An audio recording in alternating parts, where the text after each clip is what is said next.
elected হৈ অহাৰ পাছত চলি থকা এটা আমাৰ ছিষ্টেমৰ পাৰ্ট গতিকে আজি সকলে যোৱা ইলেকশ্যনত জিকি আহিলে আনুষ্ঠানিকভাৱে আমি এছেম্বলিত শপত গ্ৰহণ ল'ব লাগিব ইয়াৰ পাছতে আমি এজন জনপ্ৰতিনিধি হিচাপে স্বীকৃতি মানে পাম আৰু আমাৰ আজি এইখিনি এটা কাৰ্যসূচী আছে বিজনেছ হিচাপে এছেম্বলিৰ যিটো আমাৰ বিজনেছ এইখিনি আমাৰ আছে শপত গ্ৰহণ অনুষ্ঠানৰ পাছত বাকী পিছত যিখিনি কাম হ'ব এইটো এছেম্বলিৰ যিটো বিজনেছ ওলাব ইয়াৰ পিছতহে আমি আমাৰ প্ৰতিনিধিবিলাকৰ পাৰ্টিচিপেশ্যন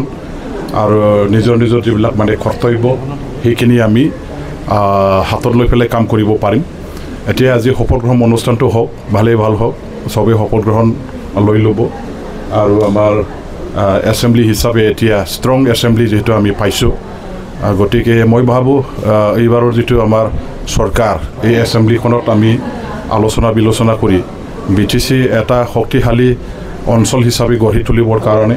আৰু BTC অঞ্চলৰ বসবাস কৰা সকলো জাতি জনগোষ্ঠী ধৰ্মাৱলম্বী মানুহবিলাকৰ হকে আমি সঠিকভাৱে কাম কৰিব পাৰিম এটা উন্নয়নৰ কাম আমি কৰিব পাৰিম ন্যায় বিচাৰ অধিকাৰ আমি ৰাইজক প্ৰদান কৰিব পাৰিম এই পবিত্ৰ সদনখনত আজি মই দ্বিতীয়বাৰৰ কাৰণে শপত গ্ৰহণ কৰিবৰ কাৰণে সুবিধা পাইছোঁ আৰু মই ভাবোঁ আজিৰ এই অনুষ্ঠানটো শেষ হোৱাৰ পাছত অনাগত দিনবিলাকত আমাৰ বৰ্তমানৰ যিটো চৰকাৰ আমি বনাবলৈ সক্ষম হৈছোঁ সেই চৰকাৰখনে ৰাইজৰ হকে কাম কৰি যাব আপোনাৰ যেহেতু বিধায়ক দুটা দায়িত্ব বাঢ়িল কেনেকৈ আমাৰ 6 শিডিউলত এইটো এটা ভাল প্ৰভিজন আছে আমি যিসকল বিধায়ক আছে বিধায়কসকলেও 6 শিডিউলৰ এজন মানে আমাৰ কাউন্সিলৰ পাৰিষদ হিচাপে কাম কৰিব পাৰোঁ আৰু এতিয়া যেহেতু MLA হিচাপেও মই বিধানসভাত আছোঁ MLAৰো কাম মই ফেৰালিলি কাম কৰি থাকিম আৰু ইয়াতো BTCৰ MCLA হিচাপে যিখিনি মোৰ দায়িত্ব কৰ্তব্য থাকিব সমানে ফেৰালিলি মই মোৰ কামখিনি কৰি যাম আৰু দুটা দায়িত্ব ইমান মোৰ কাৰণে ডাঙৰ নহয় এইটো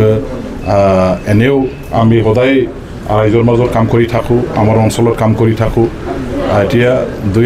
দুটা হাতেৰে কাম কৰিব পাৰিম MLA আৰু MCLA